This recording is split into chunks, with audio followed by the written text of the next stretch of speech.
Good morning and welcome to our next Facebook Live discussion.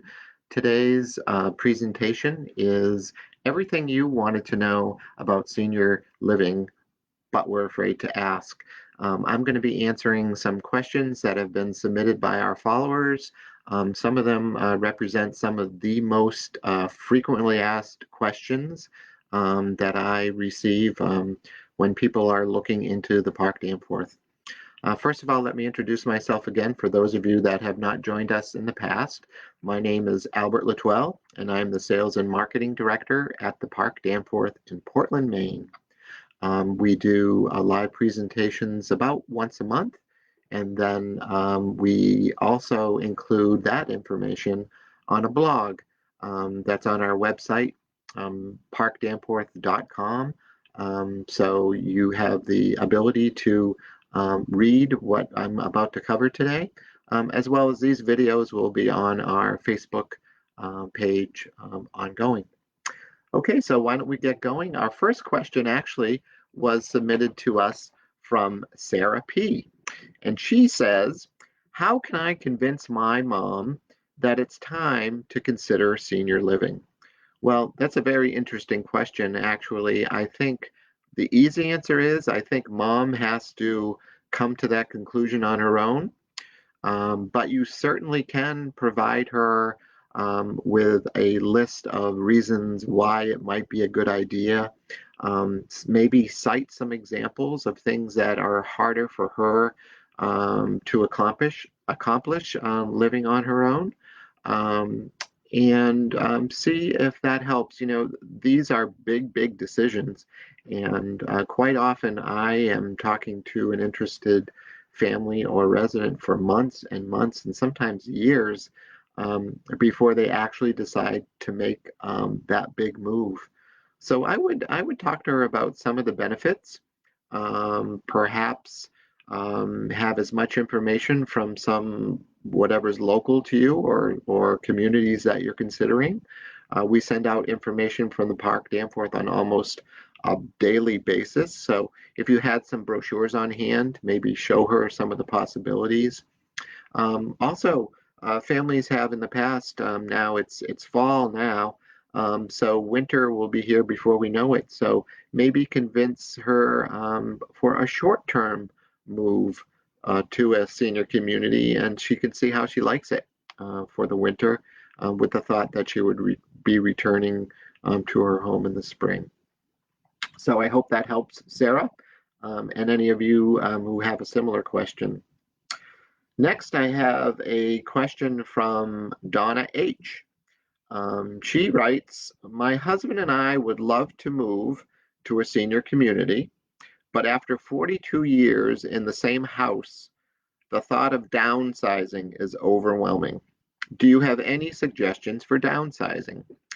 Well, that's a question I hear over and over and over again. It's got to be one of the biggest concerns people have. They lived in the same house for years and they have collected and have kept a lot of stuff. And so at the Park Danforth, obviously you're going from a full home to a one or possibly two bedroom apartment. That's a lot of downsizing. So I think right now, I know on some cable networks there are shows dedicated to how people sort through their items and how to downsize. There is a process where you create three different piles. One is to donate, one is to keep, and one is to get rid of altogether. And you go through all your items and make a decision on each. There's also another show you may know of where you're supposed to actually hold the object and get in tune with the object, and is it still bringing you joy? And if it isn't, then you dispose of it or donate it. So there are several processes, but it takes time. So I would just think about you're moving into, this is a new stage in your life. You're moving into a smaller home.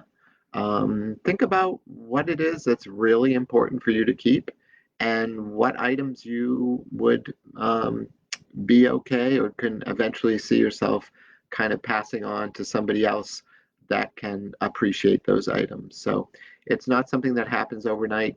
It's a process, but there are agencies that will help you organize and downsize. You can find those agencies online. I would Google search downsizing, and I'm sure that you'll find several agencies in your area that can help you sort through the things that you have before moving to a senior community. Next question is from Henry D. And he writes, I'd like to move into a senior living community, but I am not a millionaire. Most of us aren't. How can an average person afford a senior living community? Well, like anything else, senior communities are at a wide range of costs. And if you're talking about something independent and subsidized by the government, there are over 55 communities based specifically on your income.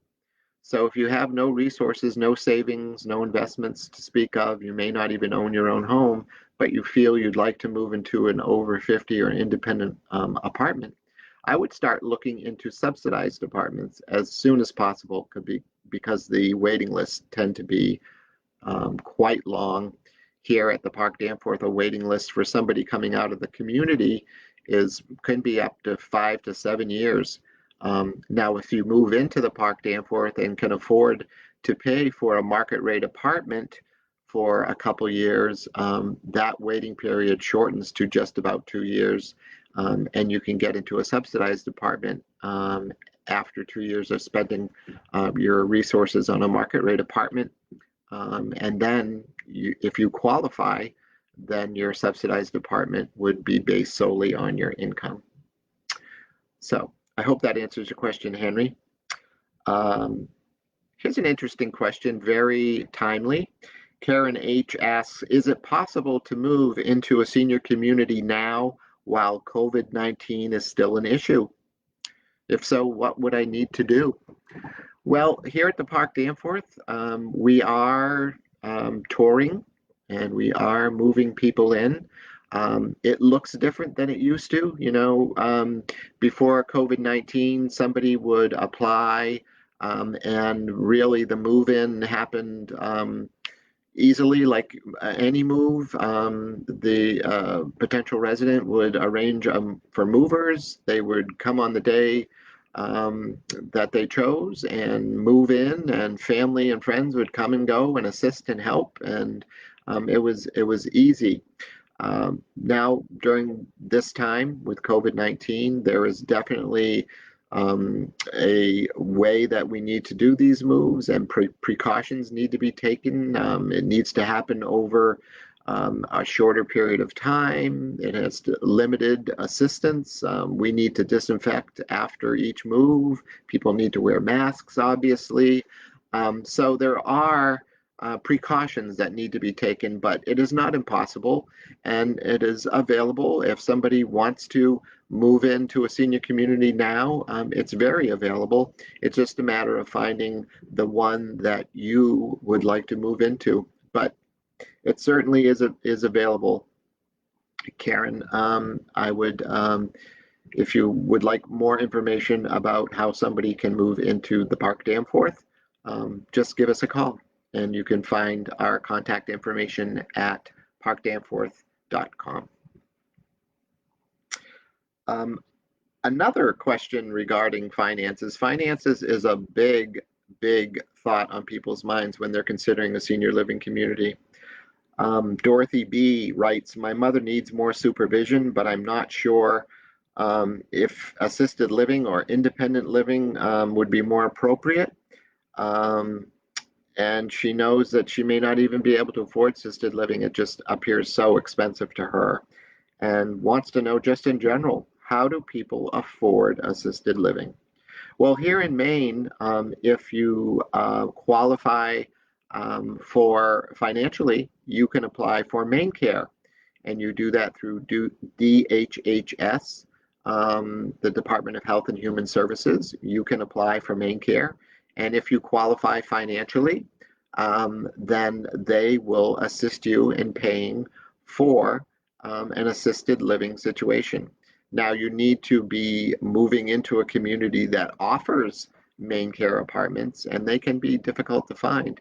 But there is an opportunity there for somebody who qualifies financially to move into a main care assisted living apartment. I hope that helps, Dorothy. And our last question for today is from Stanley B. I've been looking at moving into an independent senior community, but I'm afraid I won't make friends. And will have to give up things that I enjoy doing living in my own home. Can I still work or volunteer if I move into a community? Absolutely. If Stanley, if you move into an independent living apartment, it I compare it to just rent. It's like renting an apartment anywhere, only you have access to services that might be able to support or assist you. We have people at the Park Danforth that still continue to go out and work. We have people at the Park Danforth certainly that continue to volunteer outside of our community. You will should be able to do any of the things outside of the community that you do outside your home. There should be no stopping you. We have availability for parking for those people that drive, so you would be able to drive or use public transportation um, to continue to volunteer or continue to hold down a job if that's what you're interested in. And as far as making friends, I can only speak for the Park Danforth. We're a very friendly group of people here.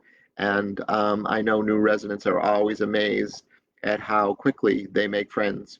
Now that's changed a little bit with COVID-19. People don't have the opportunity to congregate in groups as much as they used to, but still, people make friends and develop friendships.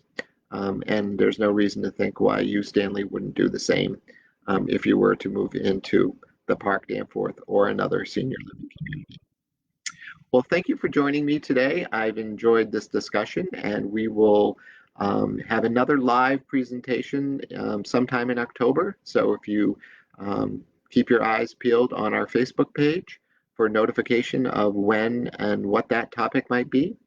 If you have ideas for senior community-based topics that you'd like to hear about, please contact us through our Facebook page with suggestions for topics that you'd like to hear about. Thank you and for joining us today, and I'll see you again real soon. Bye now.